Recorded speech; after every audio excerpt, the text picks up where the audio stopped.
বন্ধুগণ, মৃত্যুর মুখে থেকে ফিরে এসেছি। আমি একটা মৃত মানুষ, জীবিত অবস্থায় ফিরে এসেছি একমাত্র পরম করুণাময় আল্লাহ তাআলার রহমতে। আমার জীবন তো শেষ হয়ে যেত, আমার জীবন তো শেখ হাসিনা থাকলে আমি আর এই আপনাদের সামনে কথা বলতে পারতাম না। প্রিয় বন্ধুগণ, যেহেতু মুক্ত হয়েছি, একটি জালিমের কারাগার থেকে এখানে এসেছি, সেই জালিমের সরকারের অত্যাচার এবং জুলুম নির্যাতন,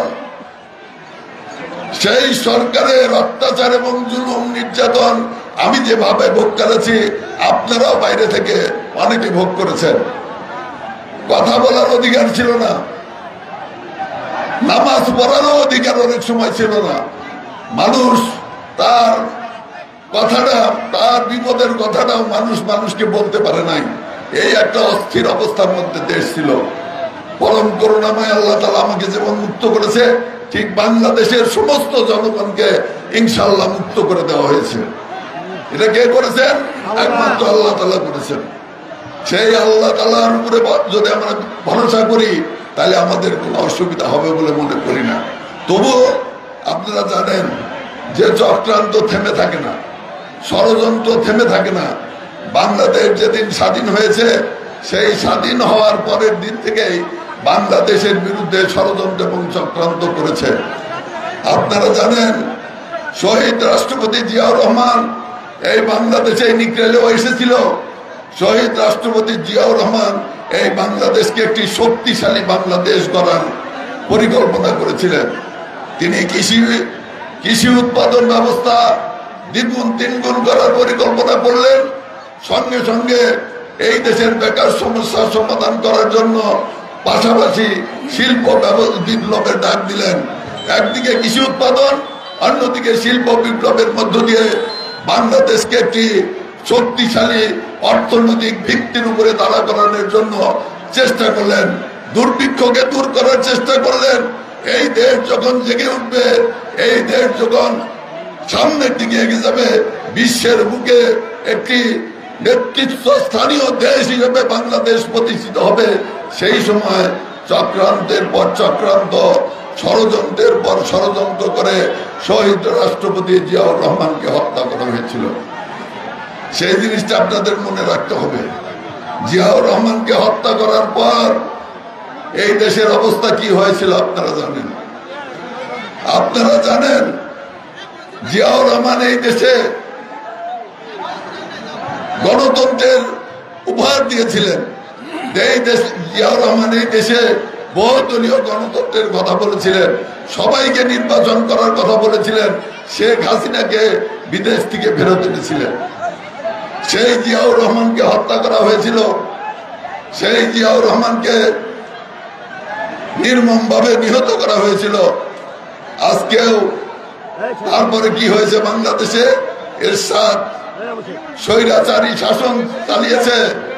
আপনারা জানেন বেগম খালেদা জিয়া ক্ষমতায় আসার পরে বেগম খালেদা জিয়া জনগণের পক্ষে কাম করতেছিল, তাকেও শান্তিতে থাকতে দেওয়া হয় নাই, তাকেও ক্ষমতা পরিচালিত করতে দেওয়া হয় নাই।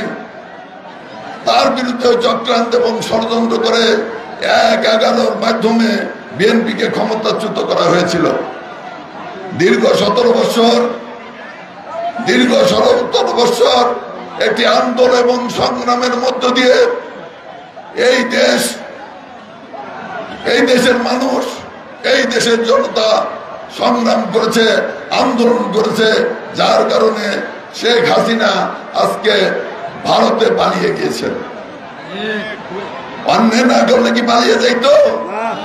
অন্যায় করেছিলেন বিদায় আজকে পালিয়ে যেতে বাধ্য হয়েছেন। শুধু তাই নয়, বাংলাদেশের সমস্ত সম্পদ লুট করে নিয়ে যাওয়া হয়েছে। আজকে আমাদের সম্পদ দিয়ে লন্ডনে হাজার হাজার বাড়ি তৈরি করা হয়েছে। আজকে আমাদের সম্পদ দিয়ে রাশিয়াতে পাহাড় তৈরি করা হয়েছে। আজকে এইগুলো কে করেছে? আমাদের পার্শ্ববর্তী রাষ্ট্ররাই তাদেরকে সাহায্য এবং সহযোগিতা করেছে। আপনারা দেখেন রেডিও টেলিভিশনে, আমি যেদিন বের হলাম আপনাদের মনে আছে ইন্ডিয়া থেকে আমার বিরুদ্ধে গালি কথা বলেছে, আমার বিরুদ্ধে ইন্ডিয়ান টেলিভিশন রেডিও দিল্লির CNN আমার বিরুদ্ধে কথা বলছে, আর কেউ বিরুদ্ধে বলে নাই। কেন বলছে? আমি অন্যায়কে সমর্থন করি নাই, আমি ভারতের দালালি করি নাই, আমি ভারতের কাছে বাংলাদেশ বিক্রি করে দেওয়ার ষড়যন্ত্রের সাথে লিপ্ত হই নাই, সেই কারণে আমার বিরোধিতা করেছে। আমি আপনাদের কাছে অনুরোধ করব, বর্তমানে চক্রান্ত এবং ষড়যন্ত্র চলছে। আজকে কিন্তু প্রাণ দিয়েছে কারা? শুধু ছাত্র দিয়েছে? এই দেশের শ্রমিক, এই দেশের মেহনতি মানুষ, এই দেশের রিক্সাওয়ালা, এই দেশের খেটে খাওয়া মানুষ প্রাণ দিয়েছে এই আন্দোলনের জন্য। আজকে আমরাও ছাত্র জনতা যারা শহীদ হয়েছেন তাদের আত্মার মাগফিরাত কামনা করব, তাদের আত্মা যাতে শান্তি পায় সেই জন্য আল্লাহর কাছে আমরা মোনাজাত করব, তারা যাতে তাদেরকে যাতে আল্লাহ ভেস্তে নসিব করে। কিন্তু ভাইরা আমার, আজকে যারা শহীদ হয়েছে, যারা প্রাণ দিয়ে গেল, কি কারণে দিল? বাংলাদেশকে রক্ষা করার জন্য তো দিয়েছে, বাংলাদেশে মানুষের ভোটাধিকার ফেরত দেওয়ার জন্য দিয়েছে। এ দেশের মানুষ গত 17 বছর ভোট দিতে পারে নাই, সেই ভোটাধিকার ফেরত দেওয়ার জন্য বলেছে, গণতন্ত্র প্রতিষ্ঠার জন্য বলেছে, প্রাণ দিয়েছে। আজকে ষড়যন্ত্র হচ্ছে, আজকে ষড়যন্ত্র হচ্ছে, ষড়যন্ত্রে লিপ্ত হয়েছে কেউ কেউ, যাতে ভোট না হয়, যাতে ভোট না হয়, যাতে লুটপাট করে এই দেশটাকে আবার অন্যদিকে প্রবাহিত করা যায়, সেই চক্রান্ত এবং ষড়যন্ত্র চলছে। আপনাদের মধ্যে ফ্যাসিস্ট আওয়ামী লীগের দোসরা মিশা ষড়যন্ত্র এবং চক্রান্ত করে আপনাদের মধ্যে লড়াই বাজানোর চেষ্টা করতেছে। কাজে এগুলা লক্ষ্য রাখতে হবে, কোন আওয়ামী লীগের দোসররা মিলা যাতে আপনাদের কোনো ক্ষতি না করতে পারে, আপনাদের যাতে কোনো অসুবিধা করতে না পারে, সেজন্য চেষ্টা করবেন।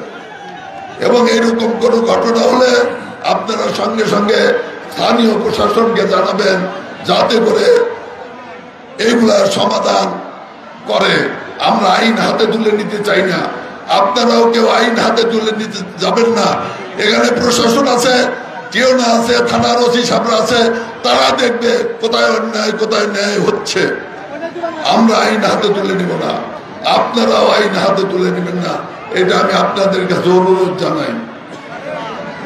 প্রিয় বন্ধুগণ, সর্বশেষ আমি আহ্বান জানাবো, যে কথা বললাম সেই ষড়যন্ত্রকে আজকে একমাত্র মূলোৎপাটন করতে পারে আগামীতে যদি একটি সুষ্ঠু নির্বাচন হয়, সেই নির্বাচনের মধ্য দিয়ে যদি একটি সরকার গঠিত হয়, সেই নির্বাচনের জন্য আমরা চেষ্টা করতেছি। আমরা চাই জনগণের ভোটাধিকার জনগণকে ফেরত দেন। যে ক্ষমতায় আসবে, আমরা ক্ষমতায় আসার জন্য লালায়িত না, কিন্তু জনগণের অধিকার আদায়ের জন্য আমরা সংগ্রাম করেছি 17 বছর, আরো প্রয়োজন হলে সংগ্রাম করব, কিন্তু জনগণের অধিকার আমরা আদায় করে থাকবো ইনশাআল্লাহ।